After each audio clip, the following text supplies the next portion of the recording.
Go and throttle up. Discovery Roger, go for deploy. Thank you, and to everybody in the shuttle program, the crew is go for launch. Roger, nice to be in orbit. We have followed in their footsteps to get us where we are today.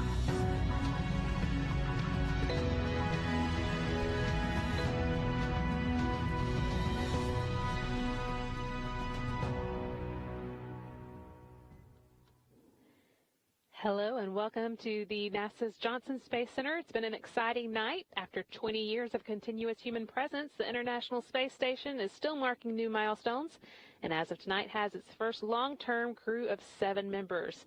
So we have a lot to celebrate tonight, and here to talk it over with us, we have Associate Administrator of Human Exploration and Operations, Kathy Lueders, Johnson Space Center Director Mark Geyer, and socially distanced down the hall, Deputy Commercial Crew Program Manager Ven Feng, and International Space Station Manager Joel Montalbano. We'll let them each give a few opening remarks and then open it up to questions. For media on the line, press *1 to let us know you have a question, or *2 if your question gets answered before you ask it. Let's kick it off with Kathy.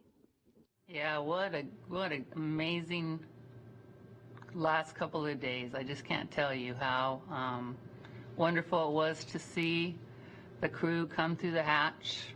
And we've been talking a lot about all the firsts, right? This mission was a dream. It was a dream of us to be able to one day be able to have crew transportation services to the International Space Station. And today, that dream became a reality. Huge step for us, right? And it took a huge team of folks, not only SpaceX folks, but NASA folks and our federal agency friends and a whole, the DOD, a ton of people made this happen today. Just an amazing feat. Was not easy. This was hard. And then on top of it, one of the other firsts we had was we all had to do this in the time of a pandemic. I think there were some of us 6 or 7 months ago that if you would have thought about all the things that this team's had to go through, they would have just said, oh, this is too much, but it wasn't. This team has done a phenomenal job. The crew on orbit is going to do phenomenal things over this next 6 months, and we're going to keep doing crew missions, and it's the start of a new era. I'm very, very proud of the NASA, SpaceX, the agency teams, and our nation for stepping out and doing this. Thank you. Thank you, Kathy. We'll go next to Mark Geyer. Great. Thank you, Kathy. And I want to thank you for your leadership, especially in making this happen. It is a terrific day for NASA and for the country in general. It's really exciting to see the 7 crew members on ISS, 4 Americans, 2 Russians, and our Japanese partners. It's great to be starting this crew rotation plan and now being able to utilize ISS as we envisioned. And I'm honored to wear the increment 64 pin today, so it's a great start to that mission. The astronauts are doing great. You saw them as they came through the hatch. They're excited to start their mission. They're very well trained. And they're ready to get started. You know, so we believe that NASA unites with our partners. We evaluate the design. Sometimes we are the operators, sometimes we integrate the operations. All of these are ways where we are melding our skills, achieving NASA's missions, but also creating commercial capabilities in this country. That is a big part of our job. And of course, we're taking those skills and actually pushing out in the lunar region with Gateway and supporting lunar lander systems as well. So a great ending to the year. Terrific to see the crews on ISS. And so we look forward to all the work they're going to achieve this increment. Thank you, Mark. Let's go next to Joel Montalbano. Well, welcome again to the post-docking press brief. What an incredible achievement. And to have it happen in the month where we're celebrating 20 years of continuous human presence on board the International Space Station just puts a smile on my face. You know, yesterday we saw a picture-perfect launch, and today a very smooth docking. And with that, we welcome the Dragon vehicle and her crew to the International Space Station. We're looking forward to a significant amount of time on orbit, a significant number of months. We'll be able to increase the amount of science, the amount of research, the amount of technology development we can do with the additional crew members. A huge thanks to the Commercial Crew Program. A huge thanks and congratulations to the SpaceX team. You know, I promise the International Space Station program will take good care of the Dragon vehicle and her crew. So back over to you, Brandy. Thank you so much, Joel. And finally, we'll go to Ven Feng. Thank you very much. It's an extremely exciting time to be in the space business right now. You know, as the Resilience crew just said right after hatch opening, they can't wait to get started. Well, we've had teams of NASA and SpaceX and other agencies involved in many ways through, as Kathy mentioned, their blood, sweat, and tears over the years. This sort of culminates in the hatch opening and the crew joining the ISS for a 6-month stay on board at the space station. So we're so proud of the teams. The arrival of Resilience marks the beginning, as was mentioned before, of another first-time event. This time the government commercial crew rotation mission to the ISS, and looking back at another first that happened almost exactly 10 years ago with the same team members involved.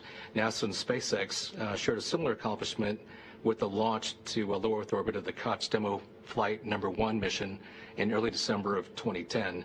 That flight demonstrated the capabilities of Falcon and Dragon and the partnership, and since then have had 20 successful cargo flights to the ISS, which have now led in just the last 6 months to these 2 crew missions, DM2 in May, and then the Crew-1 arrival just today. And as Joel mentioned, we're proud to be part of the ISS 20-year anniversary, which is this month with that Expedition 1 crew arrival. We're proud to follow in the footsteps of all the other 63 expeditions that came before this one, and glad to join for Expedition 64. So huge shout out to the NASA and SpaceX teams. Excellent job, many hard years of work, and we're looking forward to making this a very successful first operational mission and many more to follow. Thank you. Great words to start us out there. We do just have a few reporters on the line, so if you have a question, you can press *1, *2 if your question gets answered before you ask it. And as we call on you, if you could direct your question to who you would like to answer it. Let's start with Reuters. Doing this, and congrats on a successful flight. I guess this question could be for anybody who wants to answer. I was wondering if there's any kind of like bidding or quarrels over who gets to sleep in Crew Dragon, and I was wondering what kind of value will having someone sleep in Crew Dragon provide to SpaceX and NASA. Are you guys getting any data out of that, or what kind of tests are you going to perform with that? Thanks. Yeah, I think our plan is to have Hopper sleep in the Dragon.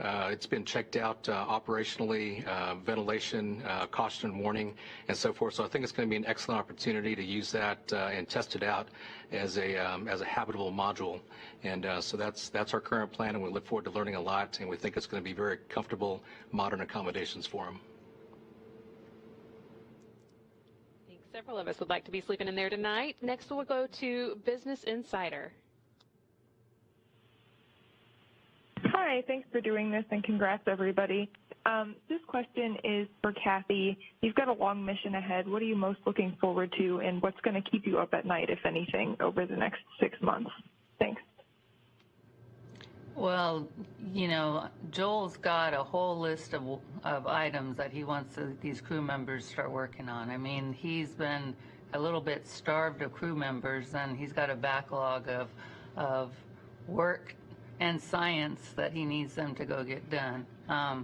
You know, when you have people on board, you always are maintaining vigilance and making sure, just like we do with station, this having Dragon up there just means we have more people on orbit that we always are thinking of and making sure that we're taking care of them.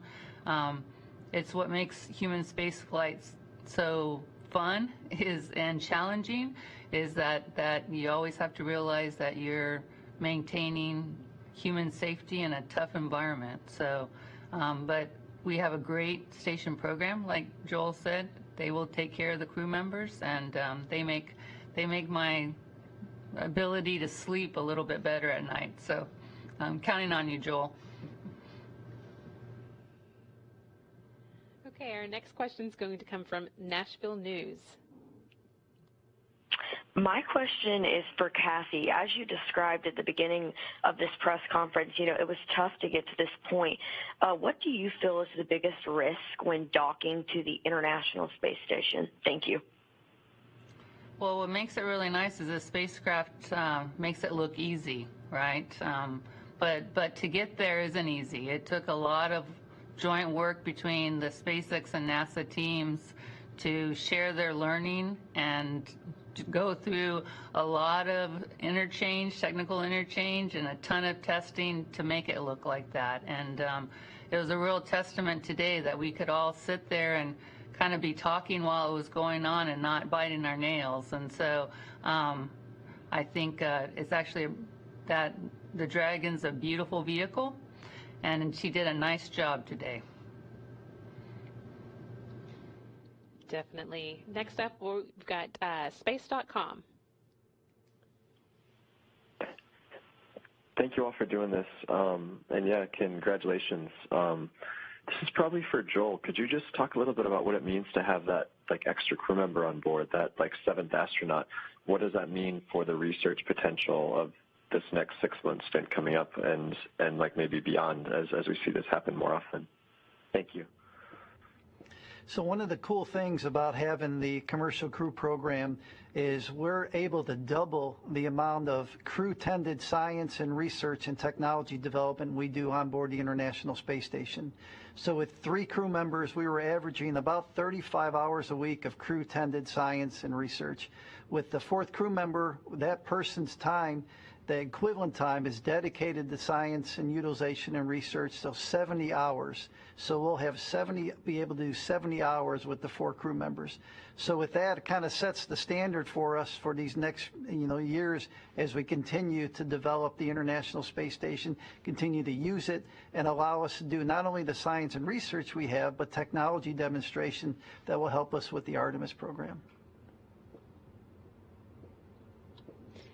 Okay, and I think we have a follow-up next from Business Insider. We do have time for just a couple of follow-ups, so if you do have another question, you can press *1 again, but we'll try and keep it short because I know these guys have been up for a while. Business Insider next. Hi, yeah, thanks for taking another question from me. I guess this question is also for Kathy or for anybody else who feels they can answer it. Just wanted to follow up on something that did come up in the last 27 hours, that propellant line heater and the thermal control system issues. Were those issues fully resolved? And if you could talk about what happened there, is there any reason this popped up in orbit but not on the ground? I'm also curious about any other issues you're tracking, or if there's anything so far from this flight that needs further investigation. Thank you. So Ven, why don't you take this one, because you've been in our launch complex area and the mission control area following along pretty diligently. So these are your team's issues. Sure, I'd be happy to. Yeah, so the vehicle is actually remarkably clean. So after clearing a couple of alarms a little bit after launch yesterday, the vehicle arrived at the station today with full redundancy, full functionality, no issues whatsoever. Earlier on, yes, there was a discussion about the prop line heaters. They did trip off. Basically, it was based on fitter or fault detection limits that were set very tightly on the ground. So SpaceX was very quick to identify the cause of it, meaning it was a barely out of spec, barely out of fitter limit that tripped it off for safety reasons. They identified it, I'd say, within an hour. They had a fix proposed. Within 2 hours, they had a solution that was ready to be checked by the joint NASA and SpaceX team, and just shortly after that, they uplinked it, and everything was fine afterwards. The problem that they were protecting against was to make sure that the propellant line stayed within their thermal limits, just to make sure that there's full functionality of the prop. In the end, it turned out that that limit was tighter than it needed to be, so it was quickly fixed, and Dragon's in beautiful shape. Okay, it looks like we also have a follow-up question from Lueders. Hey, thank you. Just to follow up on that for Ven, other than the prop line heaters, other than that issue, was there anything else that you guys detected during flight or during the docking sequence that kind of looked off, or that, something that was unexpected that you didn't see in prior tests? Thanks. There was only one other thing of note that we tracked, and again, it was also shortly after launch. It had to do with the thermal control system. There's a loop A and a loop B, and on each of those loops, there are segments of the thermal loop that are isolated from other segments. And so based on differentials with the temperature, essentially, when you've got certain parts of the loop that are exposed to different temperatures, and they're equalized when they're on the ground at the same temperature, and they were exposed to some different temperatures and loads during this early phase of flight. So once the isolation between those two parts of the loops was opened and no longer isolated, it caused a pressure transient, which ended up also causing a FITR, a fault detection, to trip and cause one loop to go offline temporarily. Again, there was no issue. Again, it was also one of these cases where the problem was identified very quickly. Looking back at previous tests and DM2, the previous mission, it was something that was seen before, but not enough such that it tripped off any sort of limit. So again, it was identified very quickly. The team was all over it, and I was able to fix it very quickly. So no issues whatsoever right now with thermal control. But I think both of those are examples of how you learn.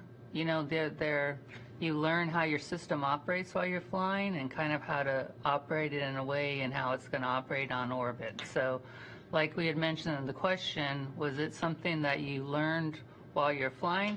Yes, those are both things that, from a system perspective, are pretty normal things that you learn while you're starting to bring on a new system. I think it's prudent. Folks have been very cautious in setting those limits, and so yeah, absolutely. You learn with thermal, you have convection on the ground, and you have other effects, and you can't simulate all of those. So we do put in limits which are tight so that we can see those far before they end up becoming problematic, and that was the case here. Okay, that looks like our last question. Thank you so much to our briefers and also to the reporters who stuck with us through the long operations tonight. I think it was well worth the wait. It's great to have Crew Dragon at the International Space Station tonight. And just a reminder that you can tune back into NASA TV on Wednesday morning to see the two Russian members of the space station crew take a spacewalk. Sergei Ryzhikov and Sergei Kuzgurchkov will be going outside the Poisk module to do some work preparing for the arrival of a new Russian research module. Coverage will begin at 7:30 a.m. Central Time, and the spacewalk is expected to start at 8:30 a.m. So you want to be back on Wednesday for that. And again, thank you and have a great night.